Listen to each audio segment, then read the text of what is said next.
Hello everyone, आज हम start करेंगे क्लास 10 एक्सरसाइज 5.2 का क्वेश्चन नंबर 7। क्वेश्चन नंबर 7 में क्या बोला गया है?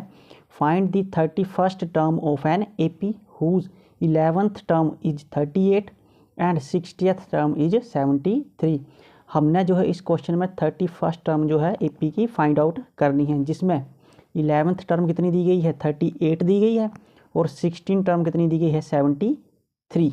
और हमने कौन सी टर्म फाइंड आउट करनी है? 31 टर्म। तो ए क्या होता है? फर्स्ट टर्म, एंड डी क्या होता है? कॉमन डिफरेंस गिवन एपी में। तो हमारे पास पहले क्या दिया है? 11th टर्म इज 38, तो लिख लेंगे हम गिवन जो दिया वो लिख लेंगे गिवन 11th टर्म, यानी कि A11 कितना दिया गया है? इज इक्वल टू 38 दिया गया है। A11 यानी कि AN, तो मतलब N की वैल्यू कितनी है? 11 है। तो यहाँ पर N कितना है? 11 है, मतलब AN इज इक्वल टू 38। और AN का फॉर्मूला क्या होता है? AN का फॉर्मूला होता है AN is equal to A plus bracket में N-1D। ये AN का फॉर्मूला होता है। AN का फॉर्मूला यहाँ अप्लाई करेंगे हम, तो क्या आ जाएगा हमारे पास? A प्लस N की वैल्यू 11-1 और D वैसे रहेगा, इज इक्वल टू 38। इसको क्या मान लेंगे हम? नंबर 1। ये नंबर 1 इक्वेशन आ गई। अब हम आगे करेंगे। आगे क्या दिया हुआ है क्वेश्चन में? 60th term is 73। तो 60th टर्म यानी कि A16 इज इक्वल टू कितना दिया गया है? 73। यहाँ पर भी AN का फॉर्मूला लगाएंगे, तो A प्लस N की वैल्यू क्या है? अब यहाँ पर 16 है, तो 16 माइनस का 1 D इज इक्वल टू कितना आ गया? 73 आ गया। ये क्या आ जाएगी हमारे पास? पहले इसको सॉल्व कर लेंगे, इसको भी सॉल्व कर लेंगे, तो कितना आ जाएगा? A प्लस 11 में से बन जाता है 10D इज इक्वल टू 38। ये हो जाएगी फर्स्ट, इसको बोल लेंगे हम फर्स्ट। और A तो कितना आ गया? A प्लस 16 में से बन जाता है 15D इज इक्वल टू 73। ये आ गई हमारे पास इक्वेशन 2 आ गई।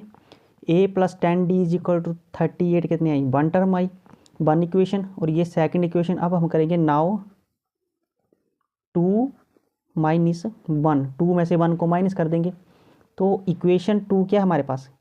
A plus 15D is equal to 73। Equation 1 क्या है? A plus 10D is equal to 38। Minus करनी है, साइन चेंज हो जाएंगे। A प्लस का माइनस का, प्लस प्लस माइनस और प्लस प्लस माइनस, प्लस का A माइनस का A कट गए, 15 में से 10 जाते हैं, 5D आ जाएगा, इज इक्वल टू 13 में से 8 गया 5, यहाँ पर 6 रह गए, 6 में से 3 गया 5, 35। अब जो है 5 मल्टीप्लाई का सर जाके डिवाइड का हो जाएगा, तो D कितना आ जाएगा हमारे पास? 35/5, 5 7 का 35, D कितना आ गया? 7। D की वैल्यू कितनी आ गई? 7। अब D की वैल्यू जो 7 आई है, इसको हम पुट कर देंगे इक्वेशन 1 में। तो put value of D in equation first. Equation first क्या दी हुई थी हमारे पास? निकाली हुई थी A plus 10D is equal to 38। ये हमने इक्वेशन 1 निकाली हुई थी। अब यहाँ पर D की वैल्यू पुट कर देंगे 7, तो A plus 10 into 7 is equal to 38 आ गया हमारे पास। A प्लस 10 को 7 से मल्टीप्लाई किया, 70 इज इक्वल टू 38।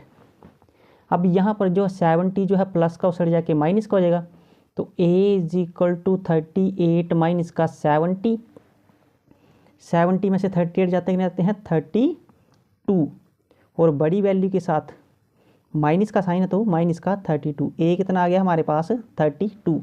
अब क्वेश्चन में क्या बोला गया है? हमें 31st टर्म निकालने को, यानी कि A31 बोला है निकालने को। A31 is equal to AN का फॉर्मूला A प्लस N की वैल्यू 31 माइनस 1D, ये आ गया। अब वैल्यू पुट कर देंगे। A की वैल्यू कितनी है? A कितना निकाला हुआ? माइनस का 32 निकाला हुआ हमने, प्लस 31 में से बन के 30, और D कितना निकाला हुआ था हमने? 7, इज इक्वल टू माइनस का 32 और 7 3 का 21 प्लस का 210, ये आ गई। अब 210 में से हम 32 को क्या कर देंगे, माइनस कर देंगे, तो कितना आ जाएगा हमारे पास 178। तो ये क्या आ गई हमारे पास 31st। यहाँ पर हमारे पास ये क्वेश्चन नंबर 7 जो है कंप्लीट होता है।